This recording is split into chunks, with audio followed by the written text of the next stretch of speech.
শিল প্রবোধানন্দ সরস্বতী পাদ কৃত চৈতন্য চন্দ্রামৃতে স্তুতিমুখে বস্তু নির্দেশ সম্বন্ধীয় কয়েকটি শ্লোকের তৃতীয় শ্লোক আমরা আলোচনা করে আত্মশোধন করার প্রয়াস করছি।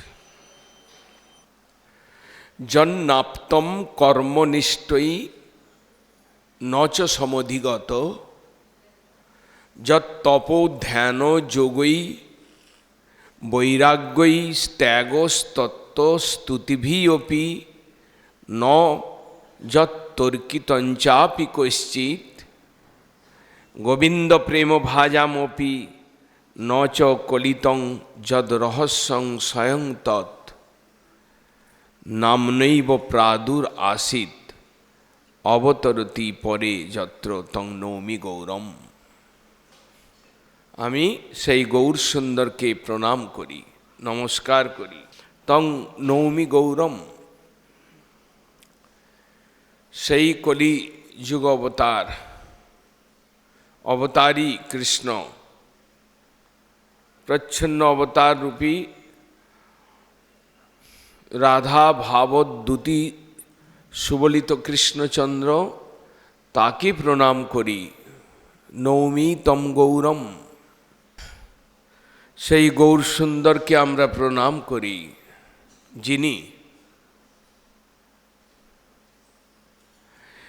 যিনি নামনৈব প্রাদুর আসিত অবতরতি পরে,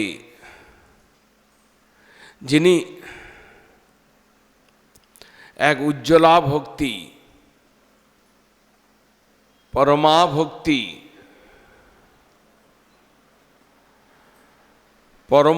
পরমতম পুরুষার্থ পরা ভক্তি এনেছিলেন।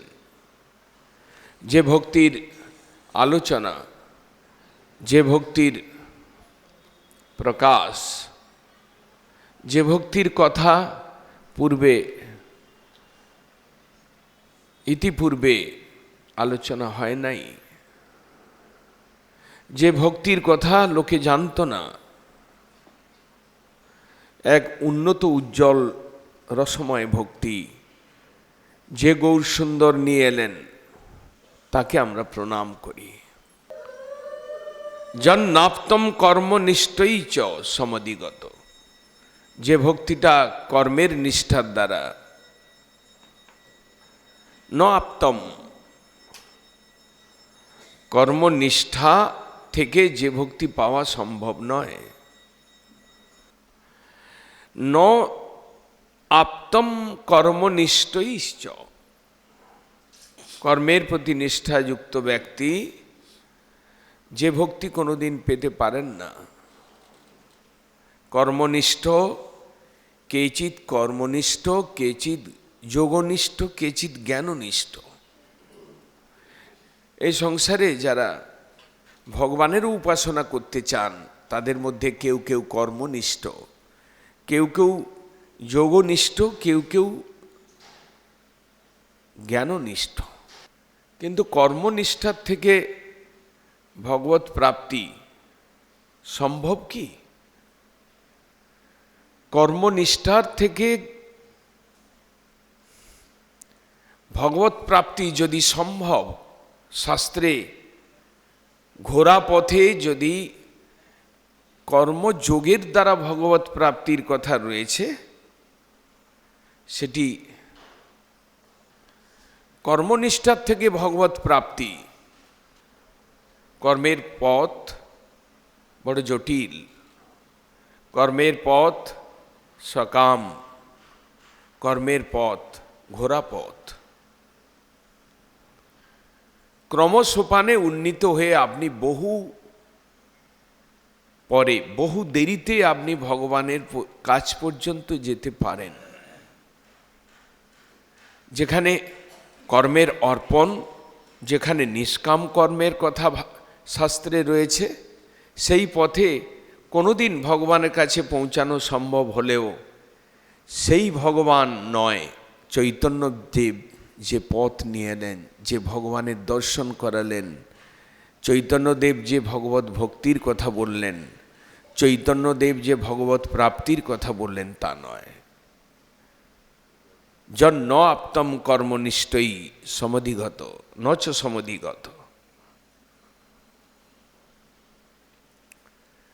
মহাপ্রভু শুরু করেছিলেন রামানন্দ রায়কে নিয়ে আলোচনা করতে, সাধ্য সারের আলোচনা। কহরায় সাধ্যের নির্ণয় আমরা চৈতন্য চরিতামৃতে পাই।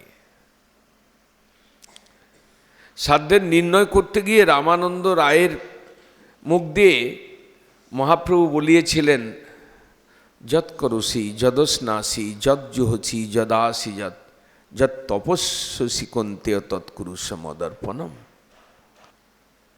তুমি যা করো, যা ধ্যান করো, যার জন্য তপস্যা করো, তুমি সেই কর্মফলটা আমাকে অর্পণ করো। তৎকুরুষ মদর্পণম।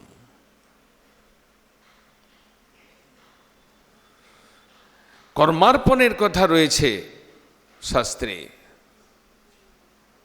যদিও আমরা কর্মার্পণ করবার জন্য বিশেষ প্রস্তুত নই, কর্মের ফলটাকে আমরা পুরোপুরি আত্মসাৎ করবার পক্ষে।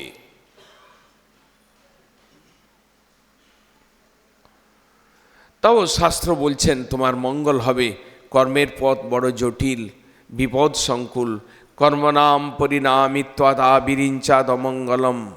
ভাগবত শাস্ত্র, ভাগবত শাস্ত্রে বর্ণিত হয়েছে কর্মের পথ বড় জটিল, আবিরিঞ্চাদ অমঙ্গলম। ব্রহ্মার পদবী, ব্রহ্মার পদ পেলেও তোমার কাছে অমঙ্গল প্রসব করবে, কারণ তোমাকে পুনঃ পুনঃ জন্ম মৃত্যুর মালাতে তোমাকে ঘুরতে হবে। তাই কর্মনাম পরিণামিত্বাৎ আবিরিঞ্চাদ অমঙ্গলম। কর্মের পথ এত জটিল, এত বিপদ সংকুল। ওখান থেকে ধরলেন প্রবোধানন্দপাদ, জন ন আপ্তই কর্ম নিষ্ঠই নচ সমধিগতম।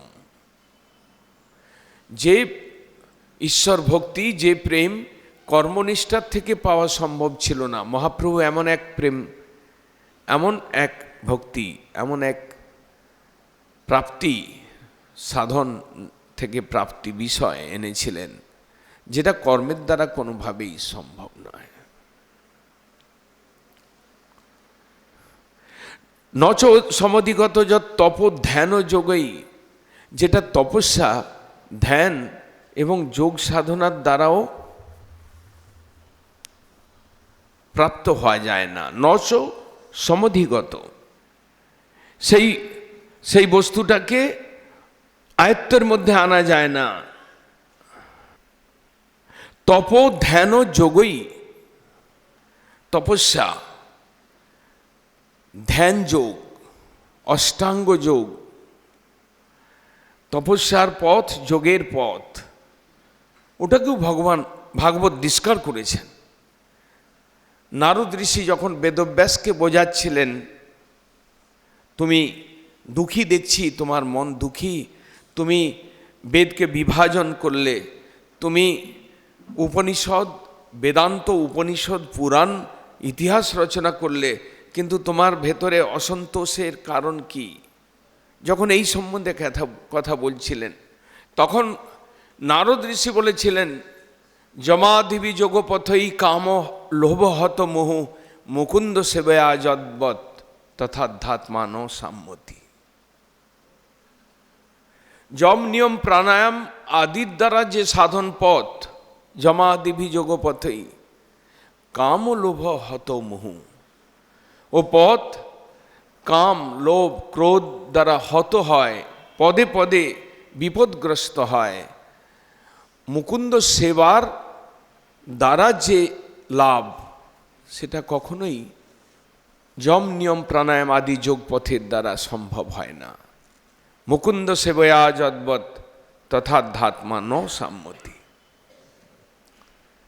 মহাপ্রভু একটা ভক্তি, একটা ভক্তির সাধন পথ, একটা প্রাপ্তির শ্রেষ্ঠ চূড়ান্ত, এটা এনেছিলেন। সেটা বলতে গিয়ে প্রবোধানন্দপাদ বলছেন, ন আপ্তম কর্মনিষ্ঠই নচ সমধিগত ত্যাগ ধ্যান যোগ সমাধি। ত্যাগের পথ, বৈরাগ্যের পথ, তপস ত্যাগ ধ্যান যোগই। যখন সুখদেব গোস্বামী ফিরে এসছেন, ব্রহ্মনিষ্ঠ প্রাপ্তি, ব্রহ্মে নিষ্ঠা প্রাপ্তির থেকে ফিরে এসেছেন আরেকটা লাইনে, ব্রহ্মের পরব্রহ্মস্বরূপের গুণাকৃষ্ট হয়ে ফিরে এসছেন। তখন তিনি বলছেন, তপস্বিনো দানপরা যশস্বিনো মন্তবিদ সুমঙ্গলা ক্ষেমং ন বিন্দন্তি বিনা যদর্পণম। তুমি তপস্যার গরিমায় উজ্জ্বলতা প্রাপ্ত হও, তপস্বিনো। ধ্যানপরা, তুমি ধ্যানপর হও। তপস্বিনো দানপরা সুমঙ্গলা, তুমি তপস্বীর আলোকে আলোকিত, তপস্যার আলোকে আলোকিত। তুমি দান বা ধ্যান পর হও। ক্ষেমং ন বিন্দন্তি বিনা যদর্পণম। তোমার মঙ্গল হতে পারে না, যে গোবিন্দের চরণ অর্পণ ব্যতীত তোমার মঙ্গল হতে পারে না। তপস্বিনো দানপরা যশস্বিনো মন্তবিদ সুমঙ্গলা। তুমি যশস্বী হও বা মন্তবিদ হও, কিন্তু হরি অর্পণ, কৃষ্ণার্পণ, ভগবদ অর্পণ ব্যতীত তোমার জীবনে মঙ্গল নেই। সুখদেব গোস্বামী বলছেন, তিনি ঋষিকেশ স্তবে বলছেন, ভগবান ঋষিকেশের স্তব প্রসঙ্গে বলছেন। প্রবোধানন্দপাদ আঙুল দিয়ে দেখিয়ে দিচ্ছেন, কর্মনিষ্ঠার থেকে ভগবত প্রাপ্তি যদি সম্ভব হয়, সুদূর পরাহত ত্যাগ ধ্যান যোগ আদি সাধন, তার মাধ্যমে তুমি যাও, নচ সম্মধিগত, তুমি সেই ভগবানকে পেতে পারো না। সেই প্রেমিক, সেই রসিক শেখর, তার কাছে তুমি পৌঁছাতে পারো না। নচ সমধিগত তপ ধ্যান যোগই বৈরাগ্যই ত্যাগ তত্ত্বস্তুতিভি অপিবা। বৈরাগ্যের দ্বারা তা পেতে পারো না তুমি। বৈরাগ্য, ত্যাগ, তত্ত্ব জ্ঞান এবং স্তুতি, এর দ্বারা তুমি সেই বস্তুকে পেতে পারো না। যে বস্তু চৈতন্যদেব এনেছেন, সেই বস্তুকে তুমি এর দ্বারা পেতে পারো না। বৈরাগ্য মানে বিশেষ রূপে অনুরাগ, বিষয়ের অনুরাগহীনতা, তাকে বলছেন বৈরাগ্য। বিষয়ের প্রতি অনুরাগহীন অবস্থা, বিষয়ের প্রতি অনুরাগ কম, এইরূপ অবস্থাকে বৈরাগ্য বলছেন। কিন্তু বৈরাগ্য সম্বন্ধে মহাজনগণ তিনভাবে ব্যাখ্যা করেছে। বিশেষ করে প্রভুপাদ পুরাণের শ্লোক উদ্ধৃত করে বলছেন, বৈরাগ্য একটা ফল্গু বৈরাগ্য, একটা যুক্ত বৈরাগ্য, আর একটা ভগবত প্রেম পর বৈরাগ্য। তিনটা বৈরাগ্যের কথা। প্রাপঞ্চিকতয়া বুদ্ধা হরি সম্বন্ধীন বস্তুন মুমুক্ষুব পরিত্যাগ বৈরাগ্যং ফল্গু কথ্যতে। মুক্তিকামী ব্যক্তিগণ প্রাপঞ্চিক এই বস্তুগুলো মাটি দিয়ে তৈরি, নাশশীল, এই বুদ্ধিতে হরি সেবার বস্তুকে পর্যন্ত মুমুক্ষুগণ ত্যাগ করেন না, নেতি বিচার করেন। ফল্গু বৈরাগ্য, শুষ্ক বৈরাগ্য। আরেকটা তার উপরে বৈরাগ্য রয়েছে, অনাসক্তস্য বিষয়ান যথারম উপযুঞ্জত নির্বন্ধ কৃষ্ণ সম্বন্ধে যুক্ত বৈরাগ্যং কথ্যতে। আরেকটা বৈরাগ্য রয়েছে, অনাসক্ত হয়ে বিষয়কে গ্রহণ করে হরি সেবার অনুকূলে হরি সম্বন্ধযুক্ত বস্তুগুলোকে অনাসক্তভাবে স্বীকার করা যুক্ত বৈরাগ্যের কথা বলেছেন। কিন্তু আরেকটা বৈরাগ্যের কথা শাস্ত্রেতে উল্লিখিত রয়েছে, সেই বৈরাগ্যের কথা বলছেন টিকাকারগণ। বিশিষ্টে পরমেশ্বরে রাগ ইচ্ছার যস্য স বিরাগ তস্য ভাব স বৈরাগ্য। বিশিষ্ট ভগবান পরমেশ্বর, তাতে বিশেষ অনুরাগ, তাকে পাওয়ার ইচ্ছা, তার সান্নিধ্য, তার সেবা পাওয়ার ইচ্ছা যদি কারো বিশেষ রূপে জাগ্রত হয়, বিশিষ্টে পরমেশ্বরের রাগ ইচ্ছা যস্য সব বিরাগ। সংসারের কোনো বস্তু পাওয়ার ইচ্ছা নেই, স্ত্রী পুত্র পরিবার বাড়ি গাড়ি এত তুচ্ছ, নাম যশ প্রতিষ্ঠা বড় দানি, এসব কোনো বস্তু প্রাপ্তির ইচ্ছা নেই। কিন্তু পরমেশ্বরকে পাওয়ার ইচ্ছাটা রয়েছে। বিশিষ্টে পরমেশ্বরের রাগ ইচ্ছার যস্য সব বিরাগ, এটার নাম বিরাগ। অন্য কোনো বস্তুকে চাই না ঈশ্বর ব্যতীত। তদ্ভাব সব বৈরাগ্য, সেই রকম ভাব যার রয়েছে, ভগবত প্রাপ্তি ব্যতীত আর কিছু চাই না, তিনি বৈরাগী, তার একটা বৈরাগ্য রয়েছে। সেই বৈরাগ্য ভগবত ভজন মাত্র বিষয়িনী ইচ্ছা, ভগবানের ভজন বিষয়ে একমাত্র ইচ্ছা, আর কোনো ইচ্ছাই নাই। ইচ্ছা শূন্য, রাগ শূন্য, অভিলাষ শূন্য, এইরকম অবস্থাকে বিরাগ বলছেন। একমাত্র ঈশ্বর প্রাপ্তির ইচ্ছা, ভগবত ভজন মাত্র বিষয়িনী ইচ্ছা, ভগবানকে ভজন করব এই ইচ্ছা, ভগবানকে ভালোবাসবো এই ইচ্ছা, ভগবানের প্রতি গাঢ় অনুরাগ হোক এই ইচ্ছা, তাকে এক ক্যাটাগরির বৈরাগ্য বলেছেন। যে বৈরাগ্যের মূর্তি আমাদের সানন্দ সুখদ কুঞ্জে অনতি দূরে গৌরকিশোর দাস বাবাজি মহারাজের মধ্যে যে বৈরাগ্য দেখা গিয়েছিল, প্রকৃষ্ট দৃষ্টান্ত। আচার্য দেব বললেন গৌরকিশোর দাস বাবাজি মহারাজের বৈরাগ্য নেগেটিভ নয়, পজিটিভ। আমি এটা ছাড়বো, ওটা ছাড়বো, ওটার দরকার নেই, এটার আসক্তি ত্যাগ করব, এগুলো নেগেটিভ। কিন্তু ভগবানে অনুরাগ বাড়ুক, ভগবানকে না পাওয়ার জন্য ক্রন্দন, ভগবানকে না পেয়ে যে দুঃখ বিরহ, তার জন্য যে মাথা কোড়া, গৌরকিশোর দাস বাবাজি মহারাজের। তিনি কোথায় গোমা রাধে রাধে, তোমার এই পাগলকে দেখা দিয়ে প্রাণটা রাখো, এই বলে মাটিতে মস্তক কুড়তেন। দেখা দাও মা রাধে রাধে। একদিকে কৌপিন মরার শ্মশান থেকে বা মৃতদেহের বস্ত্র তিনি নদীর জলে ধুয়ে কৌপিন করে পড়ছেন। এই বৈরাগ্য সেই বৈরাগ্য নয় যেটা তার হৃদয়ের মধ্যে রয়েছে। তার হৃদয়ের মধ্যে রয়েছে বিশেষ অনুরাগ, বিরাগ, বিষয়ে অনুরাগ, বিরাগ, বিরাগ ভগবানে বিশেষ অনুরাগ, ভগবানকে প্রাপ্তির বিষয়ে বিশেষ অনুরাগ। এই রকম বৈরাগ্য শব্দের ব্যাখ্যা শ্রী চৈতন্যদেব ব্যতীত বা চৈতন্যদেবের আগমনের পূর্বে ব্যাখ্যা ছিল না। তাই বলছেন প্রবোধানন্দপাদ, নচ সমধিগত যত তপ ধ্যান যোগই বৈরাগ্যই ত্যাগস্তত্ত্বস্তুতিভি অপি ন যত তর্কিতঞ্চাপি কশ্চিৎ। তর্কের দ্বারাও যে প্রেম কোনোদিন আয়ত্তের মধ্যে আসে নাই।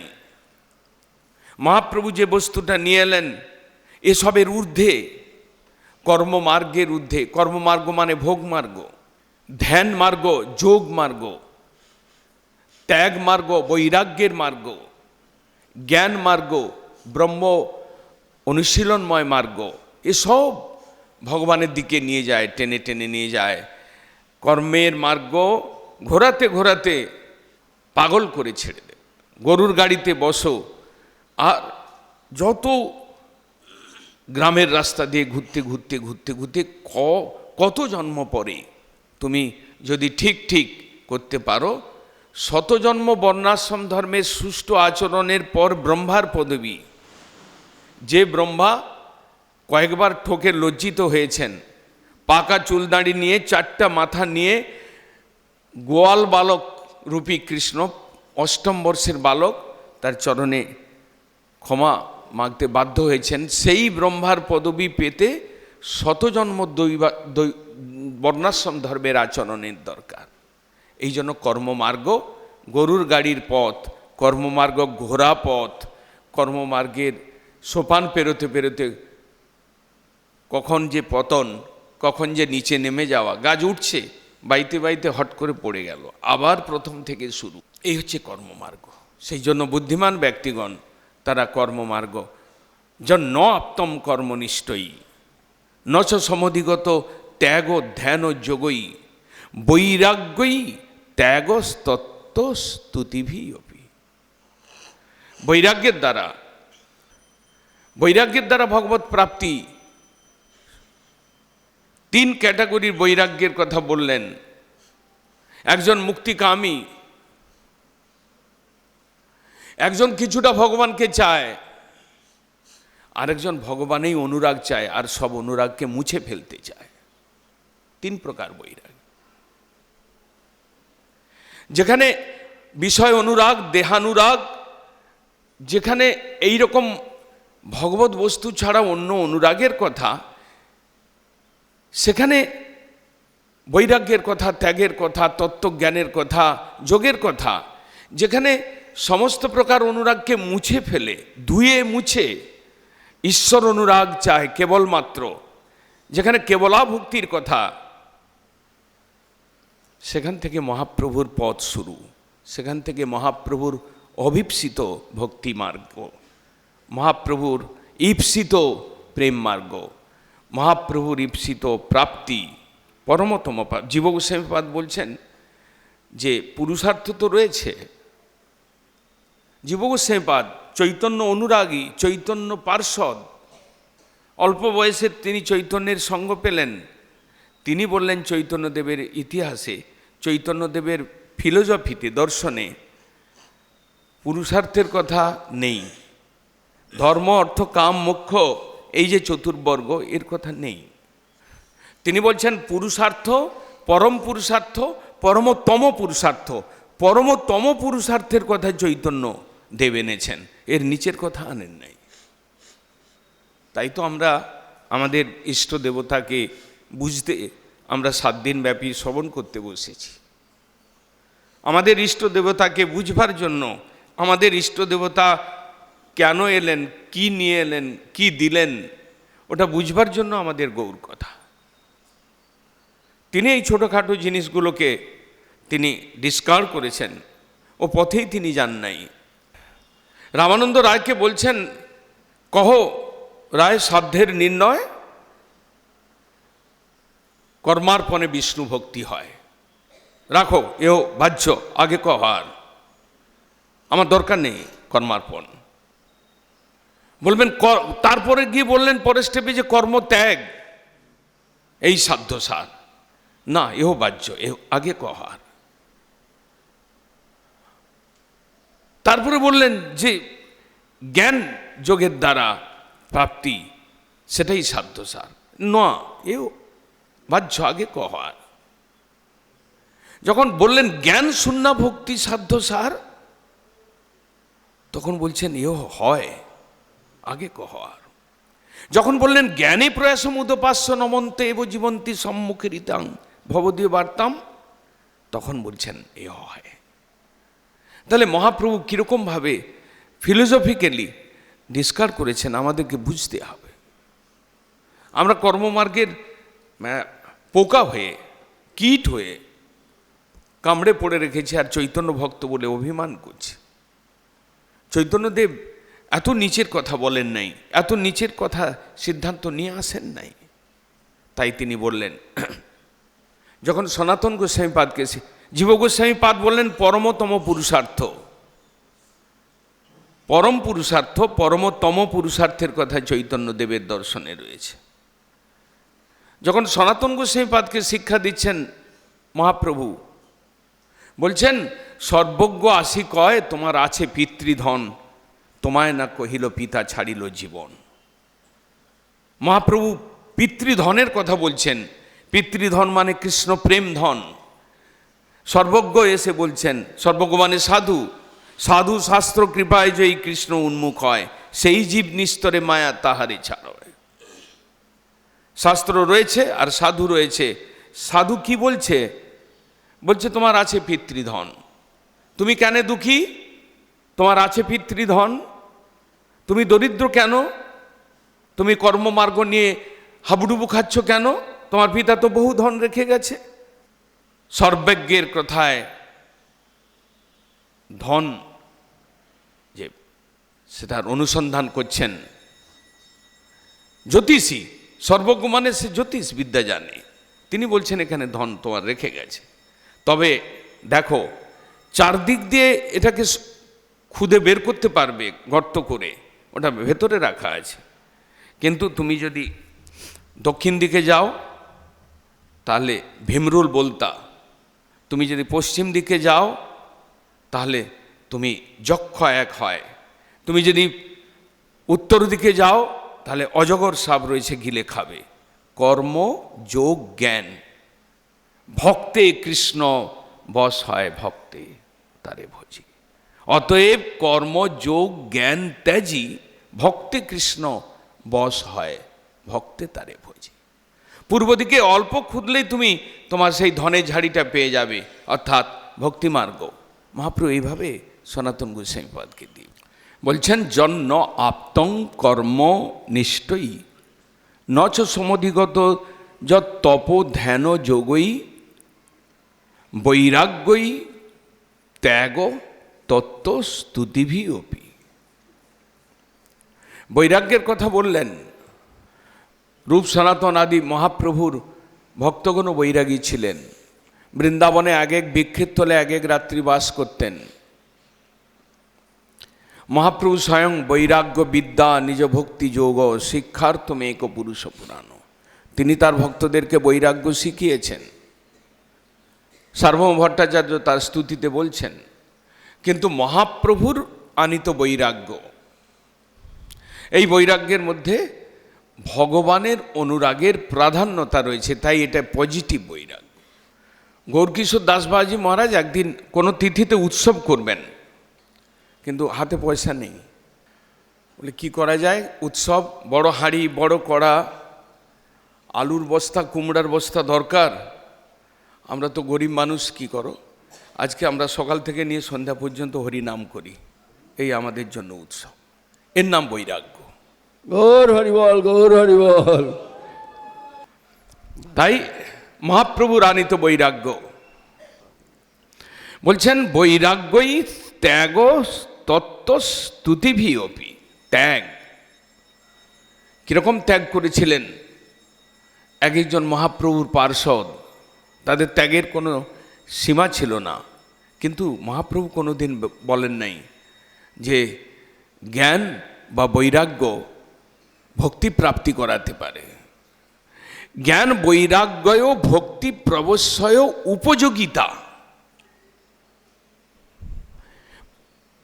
টিকাকার বলছেন জ্ঞান এবং বৈরাগ্য ভক্তি প্রবেশে তাদের দুইজনের উপকারিতা সহযোগিতা রয়েছে, কিন্তু তার মানে এই নয় যে জ্ঞান এবং বৈরাগ্য ওরা ভক্তির জনক। যদি ভক্তির জনক হয় তাহলে ভক্তি জন্য জনকত্ব দোষী, সেখানে শুদ্ধ ভক্তি হলো না, দোষ এসে গেল। জ্ঞান বৈরাগ্যাদি কভু নহে ভক্তির অঙ্গ, যম নিয়মাদি সদা মাগে ভক্ত সঙ্গ। চরিতামৃত বলছেন যম নিয়ম প্রাণায়াম আদি এরা কোনোদিনই ভক্তির অঙ্গ নয়। এরা ভক্তির সহযোগী হতে পারে, সহায়তা করতে পারে, কিন্তু এরা ভক্তি প্রাপক নয়, এরা ভক্তির জন্মদাতা নয়। ভক্তির জন্মদাতা কৃষ্ণ ভক্তি জন্মমূল হয় সাধু সঙ্গ। কৃষ্ণ প্রেম জন্মে তেহ পুনঃ মুখ্য অঙ্গ। একমাত্র সাধু সঙ্গে কৃষ্ণ ভক্তির জন্ম, কৃষ্ণ প্রেমের জন্মেতে তাও সাধুর রোল রয়েছে, সাধু সঙ্গের রোল রয়েছে, হরি গুণ কীর্তন শ্রবণ কীর্তনের রোল রয়েছে, কিন্তু জ্ঞান বা বৈরাগ্যের কোনো রোল নেই। এরা এরা এরা সহযোগিতা করতে পারে। নৌকা বাইছি, হয়তো হাওয়াটা প্রতিকূলে না গিয়ে পেছন থেকে একটু একটু হাওয়া দিচ্ছে, ওটা অনুকূলতা করতে পারে, কিন্তু জন্যজনকত্ব, ভক্তির কোনো জন্যজনকত্ব নেই। ভক্তি জন্মায় বা ভক্তিকে জন্মানোর জন্য কেউ আছে, জন্ম দেয়, জন্যজনকত্ব, এটা আমাদের গোস্বামীগণ ব্যাখ্যা করেছে। তাই চৈতন্য পন্থায় যারা এসেছেন তাদের ভক্তির শুদ্ধ ভক্তির সাধন, তাদের ভক্তি জন্ম দেয় না জ্ঞান বৈরাগ্য, তত্ত্বকথা, তত্ত্বজ্ঞান। তত্ত্ববাদী ছিলেন মহাপ্রভু যখন দক্ষিণে গিয়েছিলেন। বৌদ্ধ জৈন মায়াবাদী কুতর্ক খণ্ডন। বৌদ্ধাচার্য একজন তার্কিক ছিলেন, তত্ত্ববাদী। মহাপ্রভু তাকে বললেন, তোমাদের সিদ্ধান্তে কি রয়েছে? তারা অনেক তত্ত্ব কথা বললেন, মহাপ্রভু খণ্ডন করলেন। মহাপ্রভু বৌদ্ধ ধর্মের কয়েকটি নিয়মাবলীকে খণ্ডন করলেন, শেষ পর্যন্ত হেরে গিয়ে অন্য উপায় অবলম্বন করলেন, শিষ্যদের লাগিয়ে দিলেন। এই সন্ন্যাসী বাঙ্গাল থেকে এসছে, আচ্ছা শিক্ষা দাও তো, আমিষ বাসনে আমিষ রান্না করে প্রসাদ বলে একে দিয়ে দাও, জাতকুল সব যাক। থালায় ভোগ সাজিয়ে এনেছে আমিষ বাসন, সেইটা মহাপ্রভুর কাছে রাখতে যাচ্ছেন, হঠাৎ চিল এসে পক্ষী এসে উড়িয়ে নিয়ে চলে গেল থালাটা। এমন তিচ্ছা করে বৌদ্ধাচার্যের গায়ে ফেলে দিল, মাথাটা কেটে সর্বনাশ। হায় হায়, প্রাণ যায়। শেষকালে বৌদ্ধের সেই যারা এই যুক্তি এই কর্মের মধ্যে লিপ্ত হয়েছিলেন, তারা চৈতন্যদেবের চরণে এসে বলছেন, আমার গুরুদেবকে বাঁচিয়ে দিন। গৌর আনন্দে হরি বল, হরি বল। সেই জন্য মহাপ্রভু এসব খণ্ডন করেছেন, বৌদ্ধ জৈন মায়াবাদী কুতর্ক খণ্ডন। বিশুদ্ধ ভক্তি প্রচার করতে গিয়ে কেবল নাম সংকীর্তনের পথ, সাধু সঙ্গে কৃষ্ণ নাম এই মাত্র চাই, সংসার জিনিতে আর এত সহজ পথ, তাতেই আমরা হাঁপিয়ে যাচ্ছি। সাধু সঙ্গে কৃষ্ণ নাম শ্রবণ কীর্তন, তাতেও আমরা হাঁপিয়ে পড়ছি। বাবা কি জ্বালা!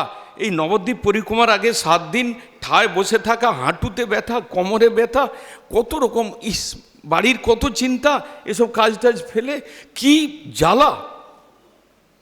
আর মহাপ্রভু বলছেন, সাধু সঙ্গে কৃষ্ণ নাম এই মাত্র চাই, সংসার জিনিতে আর কোনো বস্তু।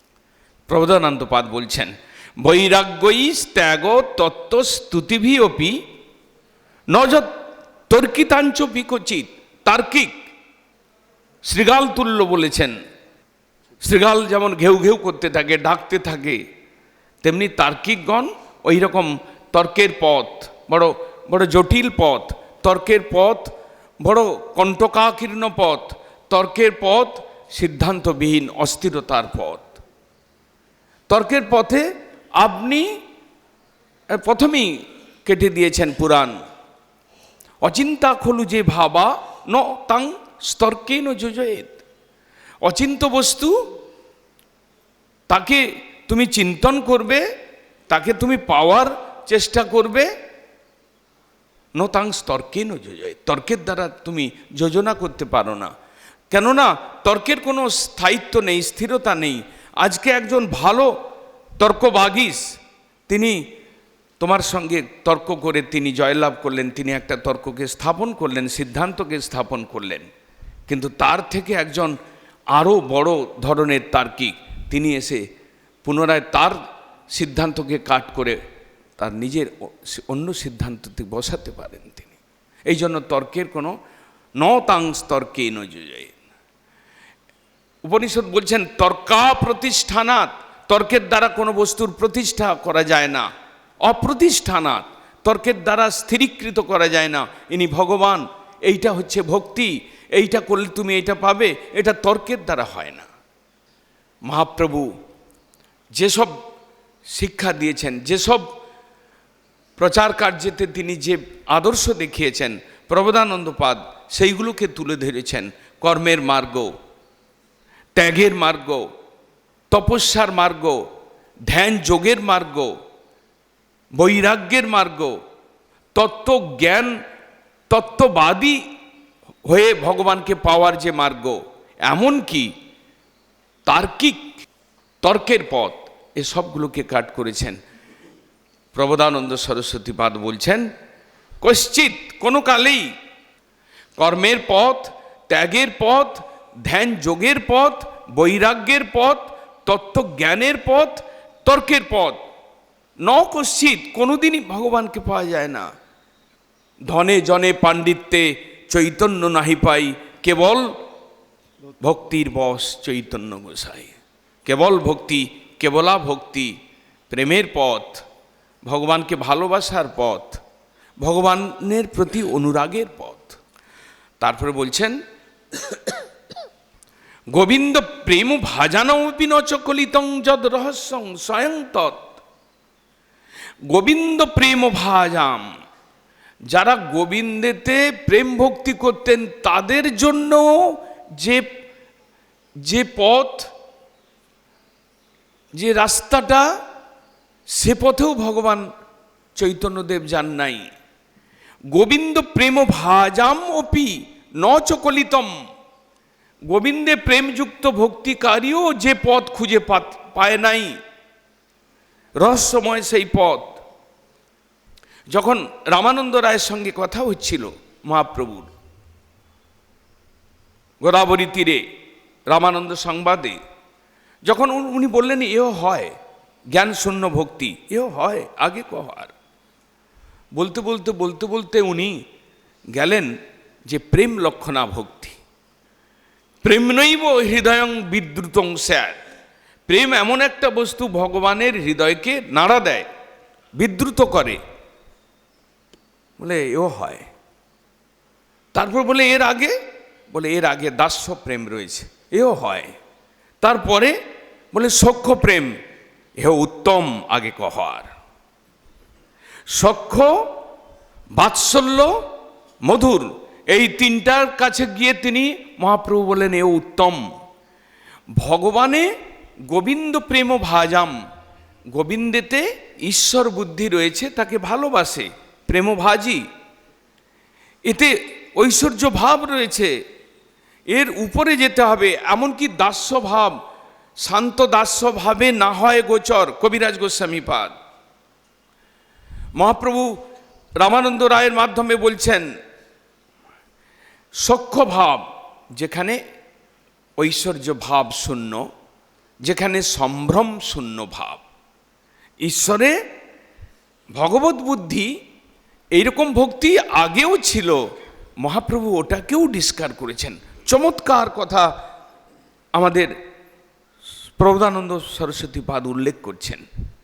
কর্মমার্গ, যোগমার্গ, ত্যাগের মার্গ, বৈরাগ্যের মার্গ, তত্ত্বজ্ঞানীর মার্গ, তার্কিকের মার্গ, সবগুলোকে তো খণ্ডন করেছেনই।